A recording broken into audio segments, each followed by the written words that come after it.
Bom dia, companheiros, amigos de estudos, de reflexões, amigos que se fazem presente nessas lições, com os corações, com as vibrações tão queridas, que possamos nos unir sempre assim, pedindo a Deus que nos proteja, que nos mantenha com essa vontade sempre renovada em aprender, em nos aclimatar a essas lições e principalmente já nos colocarmos na posição daquele que busca fazer, principalmente dentro do modelo de Jesus, o nosso mestre e amigo, com a certeza sempre do amparo espiritual junto a todos nós. Hoje iremos, no livro Fonte Viva, fazer a leitura da mensagem número 37, que tem como título Na Obra Regenerativa. Vejamos então Emmanuel de início nos trazendo o versículo 1 do capítulo 6 da carta de Paulo aos Gálatas, em que o apóstolo diz: Irmãos, se algum homem chegar a ser surpreendido em alguma ofensa, vós, que sois espirituais, orientai-o com espírito de mansidão, velando por vós mesmos, para que não sejais igualmente tentados. Se tentamos orientar o irmão perdido nos cipoais do erro com aguilhões de cólera, nada mais fazemos que lhe despertar a ira contra nós mesmos. Se lhe impusermos golpes, revidará com outros tantos. Se lhe destacamos as falhas, poderá salientar os nossos gestos menos felizes. Se opinamos para que sofra o mesmo mal com que feriu a outrem, apenas aumentamos a percentagem do mal em derredor de nós. Se lhe aplaudimos a conduta errônea, aprovamos o crime. Se permanecemos indiferentes, sustentamos a perturbação. Mas, se tratarmos o erro do semelhante como quem cogita de afastar a enfermidade de um amigo doente, estamos, na realidade, concretizando a obra regenerativa.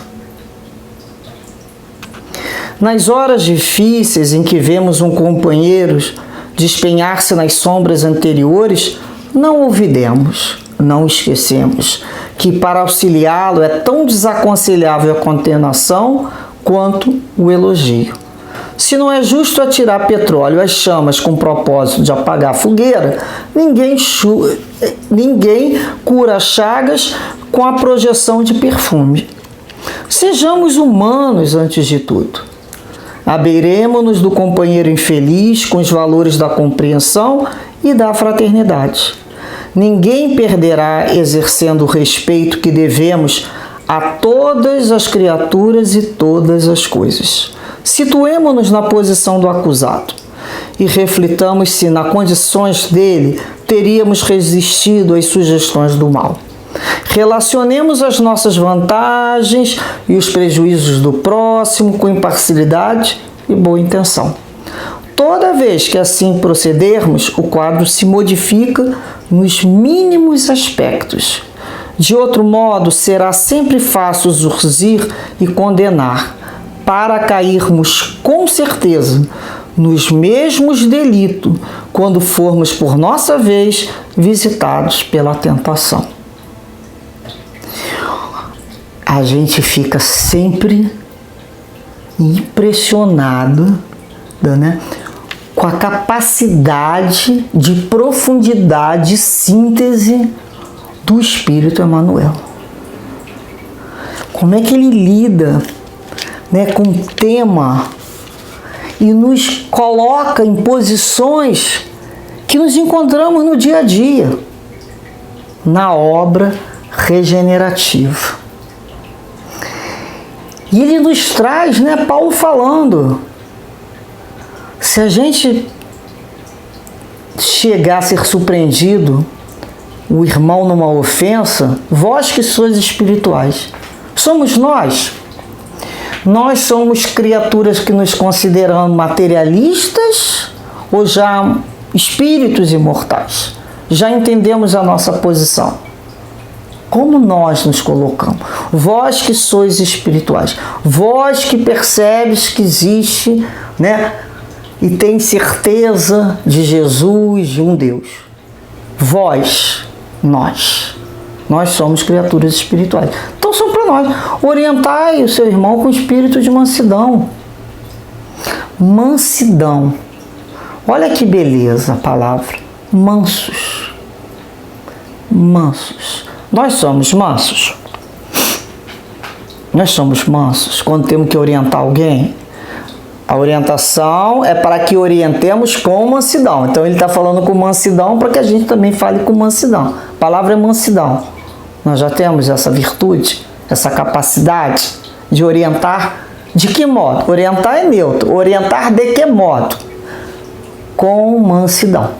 Então temos várias formas de orientar o companheiro que está ali machucado. Como nós orientamos? Para que possamos participar nessa obra que ele fala, na obra regenerativa. Isso é muito importante, né? Como é que nós nos comportamos? Então ele começa aqui. Se você vai orientar com cólera, berrando e gritando, o que o outro vai olhar para a gente com que sentimento? O que a ira e o rigor conseguem do outro? A raiva do outro pela gente e o afastamento. É o que ele vai fazer, porque o rigor sempre vai afastar. Então, vamos imaginar que alguém chegue para a gente para nos orientar num erro. Nós erramos, sim. E o outro vem nos ensinar berrando, gritando, com o dedo em riste, colocando tudo assim, de forma assim agitada. Como é que nós vamos ouvir o que ele tem para falar? Nós estamos aprendendo. Alguém aprende assim? Com a raiva? Não é o que fala, é como se fala. E se a gente também se impuser com golpes, o outro vai nos revidar com outros tantos, e a gente começa a destacar a falha. Olha as suas falhas e demonstrar para o outro todos os seus erros. Mas é verdade. Eu preciso ser verdadeiro. Que verdade é essa, né? Que parece mais um bisturi cavucando uma ferida que já está aberta. Para que tanta verdade naquele momento? O outro não tem condições de tanto esclarecimento. Ele sabe. Não é para se colocar dessa maneira. Uma pessoa começar a se dizer tanta verdade para a gente enlouquecer. Nós não aguentamos, não. Então, não é uma questão de ser verdadeiro. Não é o que se diz, é como se diz. A dosagem que você diz. Não é para tanto. O outro tá abrindo para te ouvir. Mas não é para você sapatear no coração dele. Reparemos nossas posições. É importante agir. Como agir? E depois ele fala, se a gente vai opinar para ele sofrer, olha, você precisa sofrer mesmo. Quem faz o mal vai receber o mal. Você não acha certo? Você tem que sofrer bastante para pagar aquilo que você fez. Nós estamos orientando alguém? Ou será que nós não estamos apenas aumentando um percentual do mal em torno de nós? O que é aquilo que o outro está vivendo, né? Está nos acionando. Agora, eu também não posso, de outra maneira, aplaudir o erro do outro. Eu vou bater palma por uma bobagem que o outro fez, eu sei que está errado? Não. De maneira nenhuma. Eu posso ficar indiferente? Tipo, olhar de paisagem quando o outro me procura? Não. Quem pergunta quer ouvir, se o outro me busca, eu tenho alguma coisa para oferecer. A gente vai lembrar de Jesus quando ele esteve naquele momento adiante da cena da mulher que foi apedrejada por ser apanhada numa conduta de adultério. O homem não foi apanhado, né? Mas a mulher foi colocada ali no centro. Jesus perguntou, né? Se não tiver erro, que atire a primeira pedra. Reparemos que no final das contas foi todo mundo embora, dos mais novos aos mais velhos, e Jesus perguntou para ela: cadê os seus acusadores? E não tinha mais ninguém. Ele falou: eu também não vou te acusar. Vais e não peques mais. Ele não simplesmente falou: você está certo. Ele se absteve de julgamento, mas fez um esclarecimento para ela. Vais e não peques mais. Não torne a repetir esse erro. Então ele acolheu, protegeu e esclareceu. Ele não ficou indiferente. Ele se posicionou. De que forma? Ele falou: você está certa no que você fez? Não. Mas ele naquele momento nos ensina a diferença entre a pessoa e seu comportamento. Entre a criatura humana e um comportamento. Os comportamentos vão se modificando. Vão sendo aprendidos.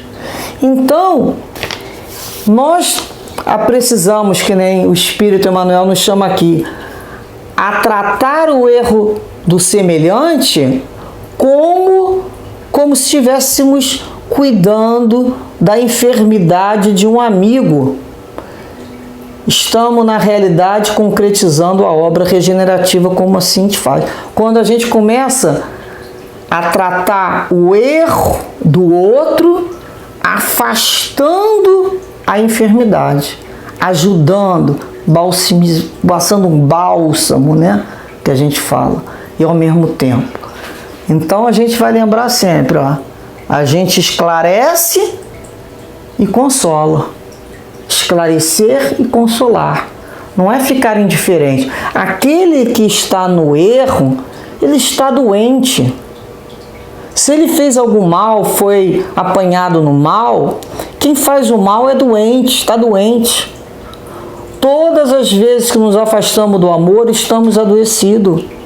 Porque quem ama faz o bem. Quem ama é alegre, é harmonioso, é tranquilo, quer a paz, não machuca. Quem está doente, machuca, porque ele está doente. Já viram um animal doente que você quer ajudar, se bobear, nosso até cachorro querido nos morde, porque está com dor, é instintivo. Então a gente tem que saber chegar para afastar aquela dor e não colocar mais, como ele fala aqui, né, mais petróleo naquela chama. Então, a gente vai lembrar que para auxiliar é tão desaconselhável a condenação quanto o elogio. Nem vai colocar o outro com o dedo, sua falha, você assim, assim, assim, ou então, que lindo que você fez, mas você fez o seu melhor. Olha só, são duas posições antagônicas. Nós temos que ter o equilíbrio. Observamos a ação, é contrária à lei de Deus, sabemos disso, mas como vamos informar e esclarecer? Afastando aquela enfermidade. Isso sim é trabalhar na obra regenerativa, de regeneração. O outro precisa se regenerar, se reeducar. E nós fomos chamados a um trabalho naquele momento com o outro. Isso vai aparecer na rua, em casa, junto aos parentes. Então ele nos convida, sejamos antes de tudo humanos. Eu coloquei ali, sejamos mais humanos. Não precisamos às vezes ser mais humano? Como é que a gente consegue ser mais humano? Quando a gente se aproxima do outro com o valor da compreensão e da fraternidade. Que valor é esse da compreensão? Às vezes a gente sabe que acha o que é compreender e ser fraterno. Fraternos somos irmãos. E a compreensão? Eu quero fazer o bem, mas eu tenho que compreender como agir, porque eu posso piorar a situação. Ah, mas a minha intenção era fazer bem, mas peraí, até para fazer o bem a gente tem que compreender o que a gente está fazendo com o outro, tem que ponderar, e às vezes a gente não pondera, sai no ímpeto e bota aquele caldo para entornar mais ainda. Então ele fala aqui, olha, nós precisamos sempre ter respeito a todas as criaturas e todas as coisas. Todas as criaturas, olha o que ele coloca, todas, e a todas as coisas, respeito. Respeito pela obra de Deus. Respeito. Se abeirar com respeito. Às vezes nós precisamos ir lá no dicionário estudar o que é a palavra respeito. Será que eu uso tanto essa palavra? Eu quero que me respeitem. Mas será que eu sei o que é respeito? Será que eu sei quando que o respeito começa, né? Quais são as atitudes que demonstram o respeito e o desrespeito? O que eu entendo por respeito? Será que eu confundo respeito com orgulho? Vamos aprender o que é respeito. E depois ele fala aqui, para nós nos colocarmos, né, processo da empatia no lugar do acusado. Vamos nos colocar no lugar do outro. Vamos refletir nas condições dele, se teríamos resistido às sugestões do mal. Se eu estiver lá naquela vida, será que eu teria resistido? Isso é muito complicado, não é, gente? É muito fácil falar. Será que eu teria aguentado? Vamos lembrar das nossas vantagens. Quantas vantagens nós temos na vida? A vantagem até do conhecimento. Ou a vantagem de já conhecermos Jesus. Olha que vantagem. A doutrina espírita. O outro não tem, às vezes. E a gente se relaciona com o prejuízo do próximo. A vantagem e o prejuízo não diz respeito a questões financeiras. A tudo. São valores morais, são valores da família. Será que conseguimos dessa maneira ser mais imparciais e com mais boa intenção? Será?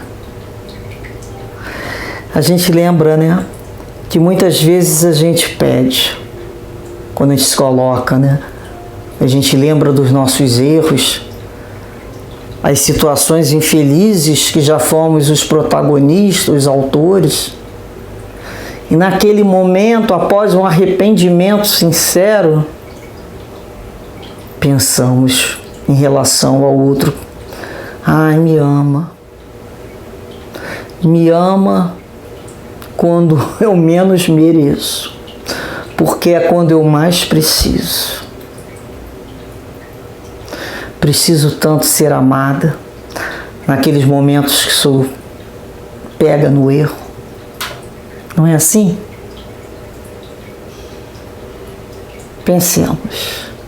Será que faríamos melhor do que o outro? Coração é terra individual. Não conhecemos a história espiritual do outro. O quanto às vezes ele já cresceu. O quanto ele vai crescer com aquela situação. Se soubermos esclarecer com mansidão, não com a indiferença, não com a cólera e não com a purpurina desnecessária, não é mesmo? E toda vez que assim procedermos, o quadro se modifica nos mínimos aspectos. De outro modo, será sempre fácil zurzir e condenar, para cairmos com certeza nos mesmos delitos, quando formos por nossa vez visitados pela tentação. Paulo de Tarso tem uma carta que ele diz: aquele que está em pé, olhe e não caia. A gente se sente em pé, não é? Aí a gente olha a situação e sai ali se colocando como mestres. E o outro está ouvindo, porque ele está no erro, ele tem que estar calado. Aquele que está em pé, olhe e não caia, porque certamente aquele que julga será convidado e visitado para a mesma situação. Os personagens podem ser diferentes, o quadro de fundo também, mas é a mesma situação. E como é que nós vamos sair dessa? Muitas vezes, recebemos ali na mesa de socorro espiritual espíritos aflitos, com erros que eles não conseguem entender por que eles erraram. Muitos estão convencidos que estão certos. Como a gente faz para retirar aquela enfermidade? Tem que tomar muito cuidado. Muito cuidado. Porque se eu estou dando aula para o outro, eu sei, vou saber muito bem viver a lição. Portanto, nós percebemos que às vezes perdemos um demasiado tempo em explicações e reparamos que aquilo demora. É difícil retirar do outro que também é tão inteligente e tem seus argumentos. Ele organizou aquela situação dentro de uma argumentação. Eu não consigo trabalhar a cabeça dele, ajudar ele a pensar. Por quê? Porque ele está de má vontade. Muitas vezes somos nós, má vontade para ouvir. Mas o caminho mais curto para atingir a mente do outro, com respeito, hein? Não é para manipular, com respeito, para afastar o mal e esclarecer, é através do coração. O coração, o afeto, é a distância mais curta para ajudar o outro a pensar. Aí ele vai ter boa vontade. Aí você vai conversar com ele, vai demonstrar. Você é humano, você também. Ele está naquela fase, mas agora já podemos ser melhores. Nós já estamos conhecendo Jesus, nós vamos fazer uma prece. Ou seja, não deixamos o outro sair de mãos vazias. Ele chegou a nós, de alguma forma, nos foi enviado, seja na mesa, seja numa rua, seja dentro de casa, seja num telefonema. Aquela situação nos chegou. Eu não posso deixar o outro sair de mãos vazias.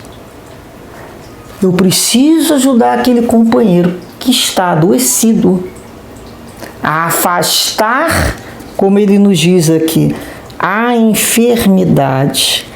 E dessa maneira eu estarei reconcretizando uma obra de regeneração, uma obra regenerativa.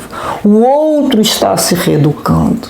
E o que nós percebemos, que uma grama de doçura desfaz toneladas de amargor. Então, amigos, se queremos realmente sermos colaboradores do Cristo na obra regenerativa do planeta, busquemos primeiro nos auscultar, nos reeducar, entender o que significa respeito pelo outro, educação, a compreensão necessária para nos abeirarmos. É um mundo por si só. Muito respeito. Como eu gostaria que alguém se abeirasse de mim. Estou machucada, mesmo naquela colocação do que eu estou certo, na realidade está machucado, está com dor, está tentando se manter só numa posição, porque com gestinho de amor aquela criatura vai desabar. e ela não vai desabar para a gente pisotear. Nunca! Nós vamos nos colocar no lugar dela e vamos tratá-la com enorme respeito. Muitas vezes dizendo, olha, eu mesmo não sei como, o que te dizer, mas sei que Jesus tem essa resposta. Vamos fazer uma prece, vamos rogar a compreensão para a nossa vida, para o nosso coração. Vamos rogar a paz. Vamos nos pacificar para que a nossa mente possa escutar as inspirações que vêm do mais alto. E muitas vezes vamos nos dar a mão, sem aquele olhar condenatório ou aquele tom de voz imperativo. Todos nós estamos aprendendo a modificar o olhar, o tom de voz, a forma como se fala, o sentimento do qual nos abeiramos. E realmente, Jesus nos deixou claro, né? Ame o próximo como a si mesmo. É fácil quando a gente se coloca no lugar do outro. Fica mais fácil. Dessa forma, amigos, que Jesus nos envolva sempre com a sua doçura, nos esclarecendo, afastando de cada um de nós as nossas enfermidades, com aquele amor que lhe é peculiar, com aquela doçura infinita, que possamos ir ao encontro dele e nos sentirmos revigorados, sempre nos reeducando e regenerados. Que Deus assim nos abençoe, hoje e sempre. Graças a Deus.